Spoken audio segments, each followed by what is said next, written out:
Comentario de Segunda de Reyes capítulo 3. En una situación de muerte, obedecer a Dios te da la salvación. Versículo 1. El año 18. Ver capítulo 1,17. Siendo que Ocosías sucedió a su padre Acab en el 17º año de Josafat, Primera de Reyes 2, 51, la muerte de Acab debe haber ocurrido en el mismo año. Acab murió luchando contra los sirios. Primera de Reyes 22, 34 al 37, batalla en la cual Josafat participó con Acab, poniendo en peligro su propia vida. Primera de Reyes 22, 29 al 33. Versículo 2. No como su padre. Acab, el padre de Joram, fue uno de los más impíos reyes de Israel. Algunas de sus maldades se consignan en Primera de Reyes 16, 30 al 33. Ocosías, hermano de Joram, también fue impío, y Dios permitió su muerte por su devoción al culto de Baal. Segunda de Reyes 1, 16 y 17. Sin embargo, en el tiempo de Joram la obra de reforma de Elías y Eliseo evidentemente estaba teniendo un notorio efecto. Por eso, cuando se presenta la evaluación de su oscuro reinado, se dice que él no fue como su padre. Porque quitó. Acab había establecido en la ciudad de Samaria un templo para el culto a Baal y colocó en él un altar para ese dios. Primera de Reyes 16, 32. Posiblemente también había puesto allí una imagen o columna sagrada, estela, Biblia de Jerusalén, en honor de Baal, la cual quitó Joram en ese tiempo. Versículo 4. Propietario de ganados. En aquella época Moab se hallaba directamente al este del Jordán inferior y del Mar Muerto. La región era fructífera y bien regada y en su mayor parte, era una excelente tierra de pastoreo. Aún hoy se destaca por sus rebaños y manadas. El rey de Moab de aquellos tiempos puede compararse con un moderno jeque árabe, cuya riqueza es estimada por la magnitud de sus rebaños y el número de su ganado. Pagaba al rey de Israel. La piedra moabita corrobora este registro del Antiguo Testamento sobre la sujeción de Moab a Israel en los días de Mesa. Relata la opresión de varios años sufrida por Moab bajo Omri y Acab, y alude al éxito de la rebelión de Mesa. Ver la nota adicional al fin del capítulo donde hay una traducción de la inscripción que aparece en dicha piedra. Entonces se acostumbraba en el oriente el pago del tributo con productos de comercio. Los asirios a menudo recibían tributo en ganado, caballos, ovejas y otras mercancías. Josafat recibió como tributo de los árabes 7.700 carneros y 7.700 machos cabríos. Segunda de Crónicas 17, 11. Versículo 5. Moab se rebeló. La muerte de Acab y la enfermedad de Ocosías fueron la oportunidad para que Moab se rebelara. En la inscripción de la piedra moabita puede apreciarse el buen éxito que tuvo la revuelta. Moab no solo recuperó su soberanía, sino que tomó algunas ciudades israelitas y mató a muchos hebreos. Así cuenta Mesa la toma de Nebo de Israel: la tomé y destruí a todos ellos, 7.000 hombres, muchachos, mujeres, niñas y siervas, porque yo lo había prometido a Astarquemos. Versículo 6. Entonces, quizá al comienzo mismo de su reinado, y poco después de la rebelión de Moab, pasó revista. Más bien enroló. Joram estaba decidido a someter nuevamente a Moab. Versículo 7. Envió a decir a Josafat. La estrecha alianza entre las dos naciones aún existía. Probablemente solo había pasado un año desde que Josafat acompañara a Acab para atacar a Ramot de Galaad. En la guerra con Moab, Joram evidentemente esperaba la misma ayuda que Josafat había dado a su padre en la guerra contra Siria. Iré. Cuando Josafat aceptó ir con Acab contra los sirios, lo censuró el profeta Jehú por ayudar al impío, y amar a los que aborrecen a Jehová. Segunda de Crónicas 19, 2. Pero ahora nuevamente accedió a un pedido similar, esta vez para ir con Joram contra los moabitas. No se menciona la razón de la complacencia de Josafat para acompañar a Joram, pero quizás se debió a que éste se había mostrado menos inclinado a seguir el mal camino que su padre Acab, y porque había eliminado la imagen de Baal. Probablemente las dos naciones estaban aún ligadas por los términos de su alianza previa, pues todavía después de la muerte de Acab, Josafat se unió con Ocosías en la empresa de construir naves en Ezión-Geber para comerciar con el extranjero. Segunda de Crónicas 20, 35 al 37. Posteriormente Ocosías, nieto de Josafat, ayudó a Joram en otra guerra contra Siria. Segunda de Crónicas 22, 5. Versículo 8. ¿Por qué camino? Joram parece ser quien pregunta. Había dos formas en que los reyes podían atacar a Moab, una era cruzar el Jordán y atacar a Moab desde el norte. Este podía ser el ataque más directo, pero las defensas más fuertes de Moab estaban en su límite del norte, pues era el más expuesto al ataque enemigo. Además, si el ataque procedía del norte, los aliados podían quedar expuestos al ataque de los sirios por su retaguardia. La otra ruta podía ser desde el sur, rodeando el extremo meridional del Mar Muerto. Esta era una ruta más larga y difícil. Pero podían atacar a Moab en un punto más vulnerable y contar además con Edom, entonces aliado de Judá, versículo 9. Por el camino del desierto. Evidentemente Josafat respondió a la pregunta de Joram. El camino sugerido descendía de Judea hasta el extremo sur del Mar Muerto, donde cruzarían por las áridas y desiertas regiones de Edom. Versículo 9. Y el rey de Edom. Solo poco tiempo antes de esto, no había rey en Edom. Primera de Reyes 22:47 y Josafat tuvo acceso a través de este país a Ezión-Geber, en el Golfo de Acaba. Primera de Reyes 22:48, que fue entonces su puerto marítimo como lo había sido de Salomón. Primera de Reyes 9:26. El rey de Edom mencionado en este versículo era quizás vasallo de Judá, designado por Josafat. Anduvieron rodeando. Las condiciones imperantes en la región inhóspito y desolada por la cual pasaron eran tales, que evidentemente no pudieron tomar un camino directo hacia su destino, sino que tuvieron que hacer un desvío en busca del camino más favorable que pudieran encontrar. 7 días de camino. No se da ninguna información acerca de dónde comenzó esta jornada de 7 días. Desde Jerusalén a Hebrón, rumbo al sur, y por la ruta que tenía mejor agua, quizá había una distancia de 161 kilómetros hasta los límites de Moab. Pero eran grandes las dificultades del viaje, las condiciones climáticas probablemente les eran adversas, y evidentemente la marcha fue lenta. En una empresa tal, podían fracasar aún los planes mejor trazados. La numerosa cantidad de personas era una desventaja a causa del terreno que debían atravesar, y la misma magnitud del ejército agravaba sus sufrimientos y aumentaba sus penalidades.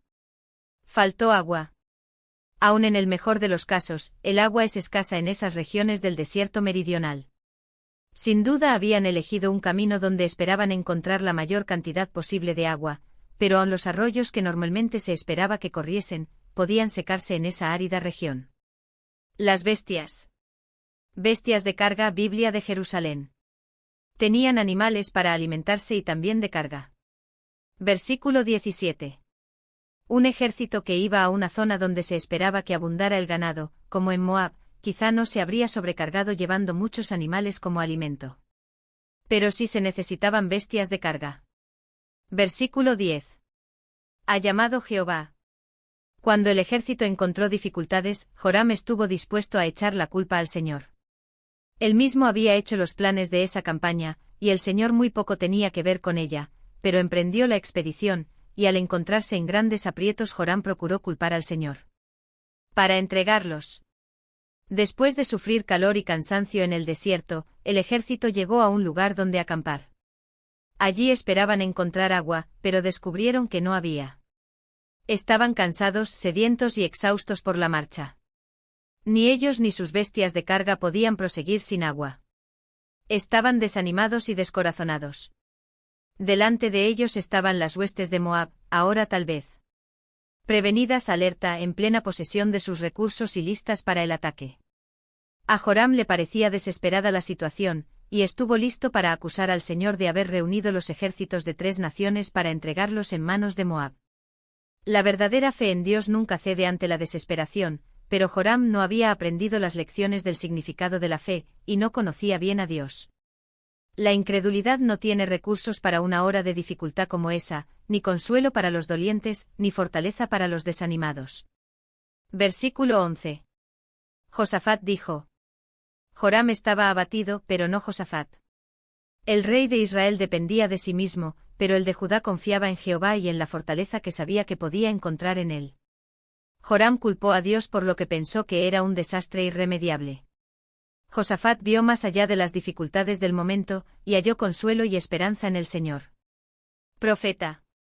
Josafat reconoció que se trataba de una situación para la cual eran inadecuados los recursos humanos. Se necesitaba la voz de un profeta para un momento tal de peligro extremo.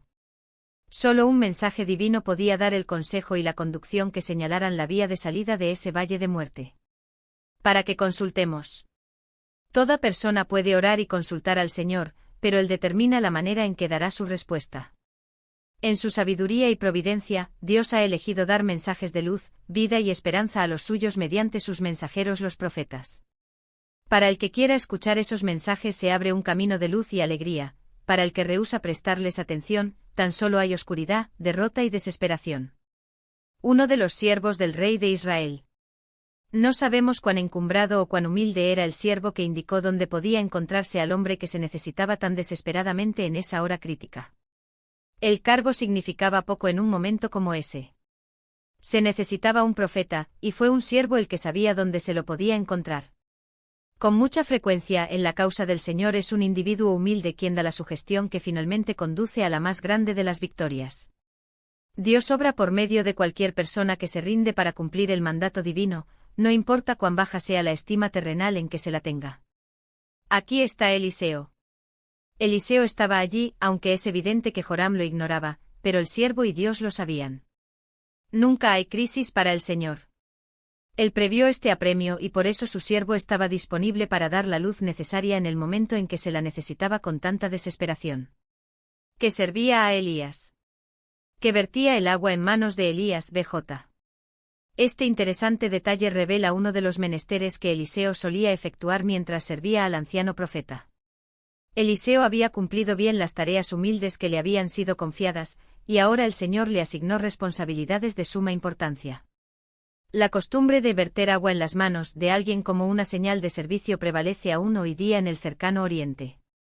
El agua escasea en la mayoría de las tierras bíblicas, y no se debe malgastar. Antes de servirse los alimentos en la tienda de un beduino o en las aldeas donde no hay un sistema de agua corriente, un sirviente coloca un recipiente delante de su amo y de los huéspedes. Toman un pedazo de jabón, colocan las manos bajo el recipiente de arcilla o de metal en forma de jarra, y se derrama sobre las manos un chorrito de agua. En esta forma se lavan las manos antes de servirse el alimento, pues no usan cucharas ni tenedores. El que vierte el agua es siempre un sirviente, no una persona distinguida. Versículo 12. Palabra de Jehová. La obra profético de Eliseo parece que estuvo más relacionada con el reino de Israel que con Judá, pero el rey de Judá sabía que Eliseo era profeta de Dios y que hablaba en su nombre. No tienen importancia las barreras nacionales en la obra de Dios. La palabra de Jehová estaba con Eliseo para beneficiar al pueblo de Israel, a Judá, Edom y a todos los demás que estuvieran dispuestos a prestarle oídos. Descendieron a él. Los 3 reyes fueron a Eliseo, en vez de pedirle que él viniera a ellos. En tal ocasión, un profeta era mucho más importante que 3 reyes. Fueron a él en procura del consejo que sabían que solo un vidente verdadero podía dar. Versículo 13. Eliseo dijo. La aparente humildad de Joram no lo libró de un reproche necesario. Es cierto que el rey había realizado ciertas reformas en Israel, pero aún hacía lo malo ante los ojos de Jehová. Versículo 2. Acababa de expresar lo poco que estimaba a Jehová cuando procuró culparlo por una situación que se debía a errores de juicio humano, y no a un propósito intencional de parte de Dios. Ver versículo 10. Ve a los profetas. Es decir, a los profetas de Baal y de Asera. En los días de Elías hubo profetas de Baal y 400 profetas de Asera, estos últimos sostenidos por Jezabel. Primera de Reyes y 8:19.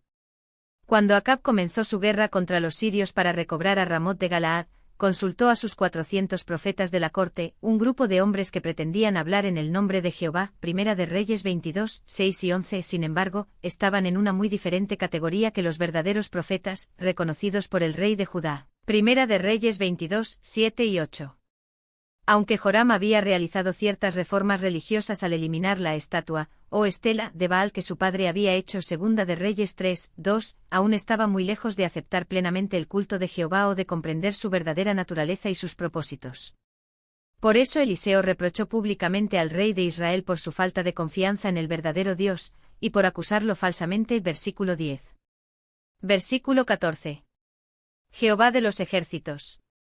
Término aplicado a Jehová desde los días de Samuel. Primera de Samuel 1:3 y 11, Primera de Samuel 4:4, Primera de Samuel 15:2. Eliseo se manifiesta como siervo o embajador de Jehová que estaba ante él y en cuyo nombre hablaba, como lo había hecho Elías. Primera de Reyes 17:1, Primera de Reyes 18:15. Rostro de Josafat. Delante de Josafat, Biblia de Jerusalén. El rey de Judá hacía lo recto ante los ojos de Jehová. Primera de Reyes 22:43. Josafat era fiel, y Jehová tenía consideración por él, y ahora tal deferencia fue reconocida públicamente por el profeta Eliseo. No te mirara. Fue un reproche áspero pero oportuno y necesario. Estaba en juego el honor de Dios. El impío rey de Israel, ante un desastre fruto de su propia necedad, intentó culpar al Señor. Si Josafat no hubiese participado en esta empresa, Eliseo habría rehusado interceder en favor de Joram. Los impíos disfrutan de muchas bendiciones debido a la presencia de los rectos siervos del Señor entre ellos, pero rara vez lo reconocen. Versículo 15. Un tañedor. A través de los siglos y en todas partes del mundo se ha apreciado el poder de la música por sus efectos de aquietar el espíritu y elevar la mente.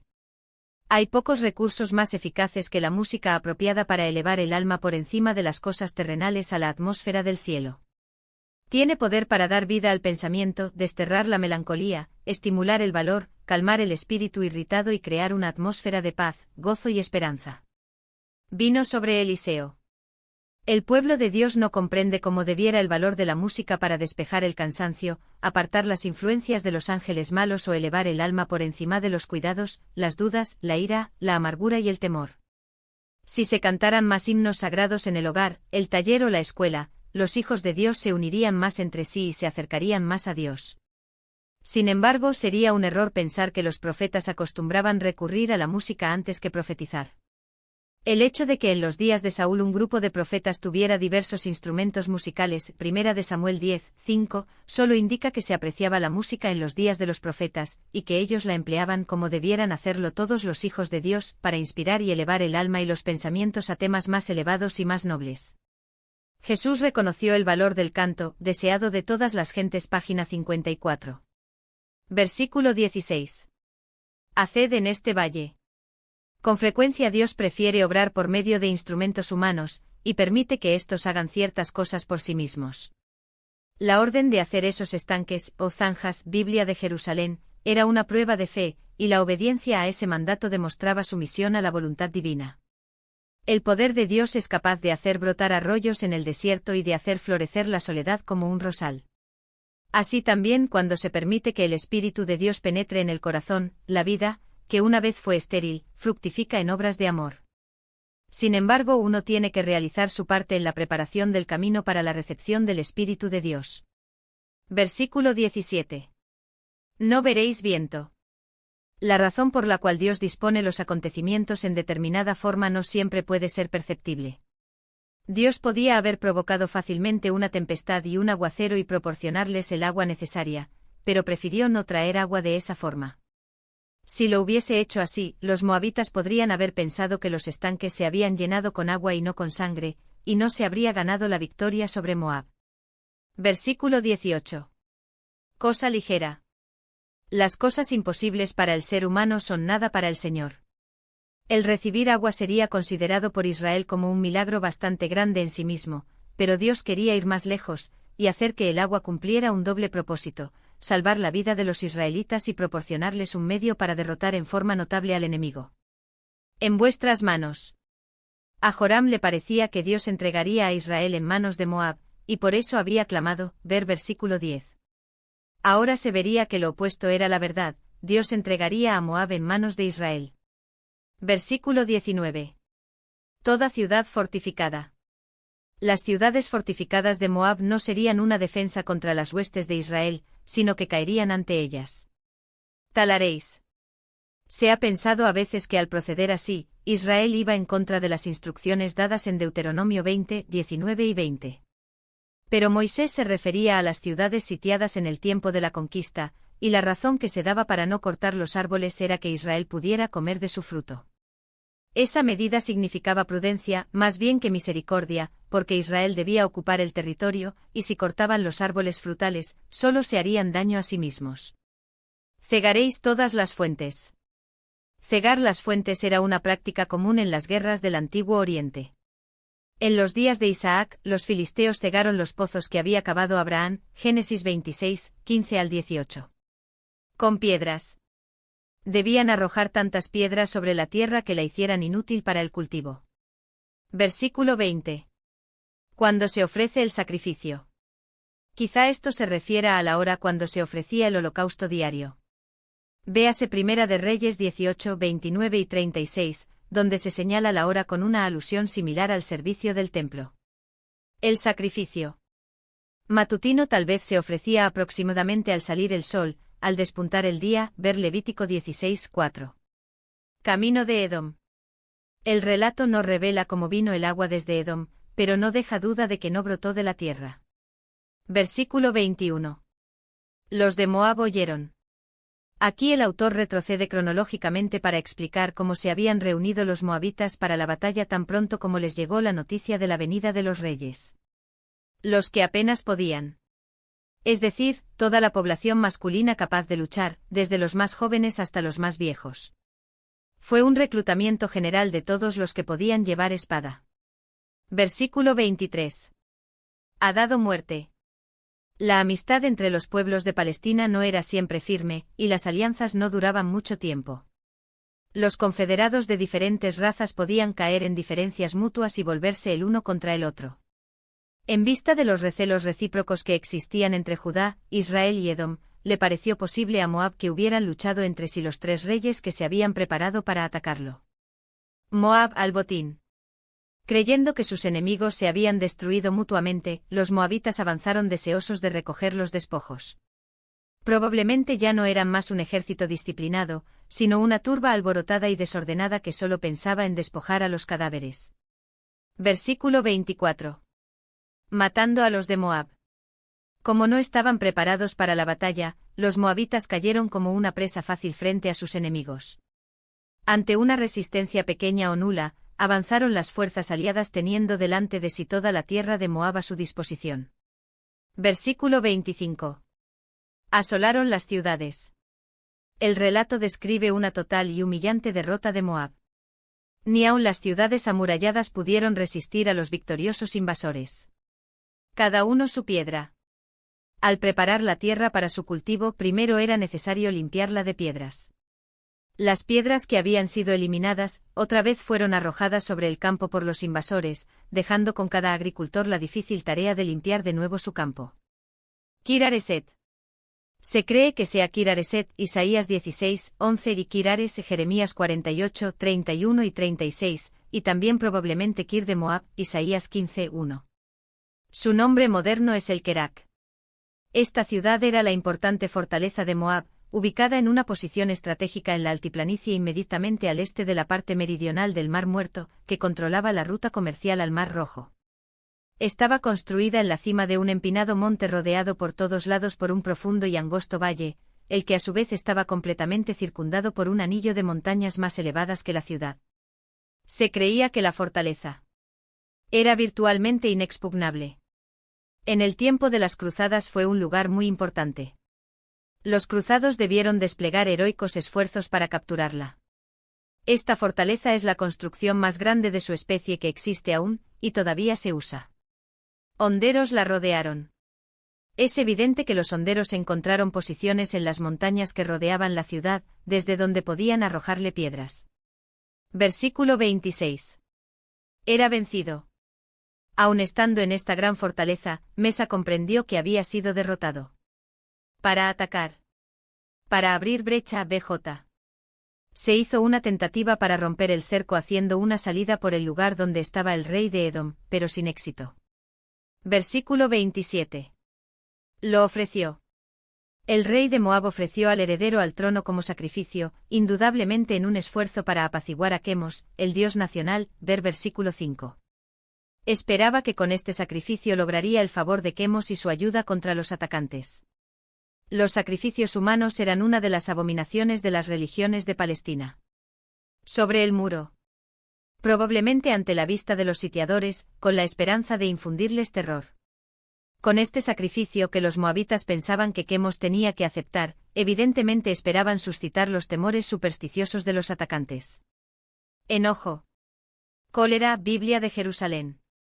Eb-Kuetsef.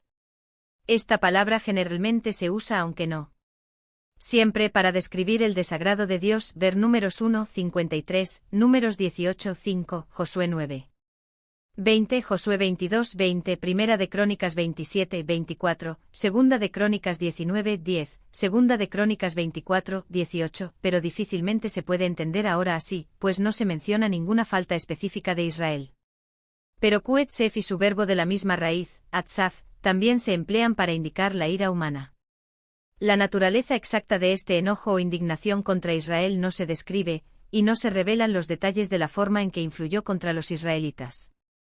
No podemos saber con seguridad si el asedio terminó debido a que aumentó la resistencia de los defensores, inspirada por el sacrificio extremo de parte de su rey, o si el gran enojo se hizo sentir en alguna otra forma. En la Septuaginta se lee metámelos, arrepentimiento, pesar. Se apartaron. Los sitiadores renunciaron a sus esfuerzos para tomar la ciudad, la dejaron con el rey y sus defensores, mientras regresaban a sus países sin haber logrado su propósito pleno, pero con la recompensa de una victoria considerable. Uno de los documentos más importantes relacionados con la historia de Israel es la inscripción del rey Mesa, en la famosa piedra moabita que data del siglo IX a.C. La división en párrafos de la traducción que sigue no está en la inscripción original, pero se la añade por ser conveniente. Las palabras entre corchetes se insertan para hacer más claro el significado de la inscripción. Los puntos suspensivos indican vacíos en la inscripción, cuyo contexto no permite deducir lo que podría haberse escrito. Las palabras seguidas por signos de interrogación entre paréntesis se han añadido para completar el texto tal como lo sugiere el contexto. La piedra moabita. Yo soy Mesa, hijo de Quemos o Camos, rey de Moab, el de Bonita. Mi padre reinó en Moab 30 años, y yo reiné después de mi padre. Y erigí este lugar alto para Quemos en Or-Hagaró, porque me salvó de todos los reyes y me hizo triunfar sobre todos mis enemigos. Omri, rey de Israel, había oprimido a Moab por muchos días porque Quemos estaba enojado con su país. Y le sucedió su hijo, y dijo él también, oprimiré a Moab.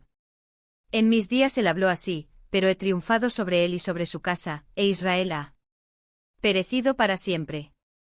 Y Omri había ocupado la región de Medeba, Madaba, e Israel, y habitó allí durante sus días y durante la mitad de los días de su hijo Gacab, 40 años, pero Quemos moró en ella en mi tiempo. Y yo edifiqué a Baal-Meón y construí allí un estanque, y edifiqué a Iriatán Kiriataim. Ahora los hombres de Gad habían habitado en la región de Atarot desde antaño, y el rey de Israel había construido a Atarot para ellos, pero yo guerreé contra la ciudad, la tomé y maté a toda la gente de la ciudad para satisfacer a Quemos y a Moab. Y traje de allí a Orel y Arel, su caudillo, a quien arrastré ante Quemos en Keriot, y establecí allí a los hombres de Sarón y de Mabarat. Y Quemos me dijo, ve, arrebátale Nebo a Israel. Y fui por la noche y combatí contra ella desde que despuntó el alba hasta el mediodía, la tomé y los maté a todos, 7.000, 70.000 hombres, muchachos, mujeres, niñas y esclavas, porque los había dedicado a todos a Astar Gastarot Quemos. Y tomé de allí los vasos de YHWH Yahvé o Jehová, y los arrastré delante de Quemos. Y el rey de Israel había edificado a Yasjaaza, y allí habitaba mientras combatía contra mí. Pero Quemos lo expulsó ante mí y tomé de Moab 200 hombres, todos principales, y los puse contra Yaas, y la tomé para anexarla a Dibón. Edifiqué a Orja el muro de los bosques y el muro de la ciudadela, también construí sus puertas y construí sus torres, y edifiqué el palacio, e hice ambos estanques para el agua dentro de la ciudad. Y no había cisterna dentro de la ciudad de Orja. Y dije a todo el pueblo, cada uno de vosotros haga para sí una cisterna en su casa. Y corté madera para Orja con prisioneros israelitas. Yo edifiqué a Aroer, e hice un camino público en el Arnón. Edifiqué a Bet-Bamot porque había sido destruida. Edifiqué a Bet-Ser porque yacía en ruinas con 50 hombres de Dibón, pues todo Dibón era obediente. Y reiné sobre 100 pueblos que yo había anexado al país. Y construí a Medeba y a Bet-Diblatén, Bet-Diblataim, y a Bet-Baal-Meón y puse allí los apriscos para las ovejas de la región. Y en cuanto a Auronen, ellos moraban en ella. Pero Quemos me dijo, desciende, lucha contra Auronen. Y descendí y la tomé. Y Quemos moró en ella en mis días. Comentario bíblico adventista del libro Segunda de Reyes capítulo 3.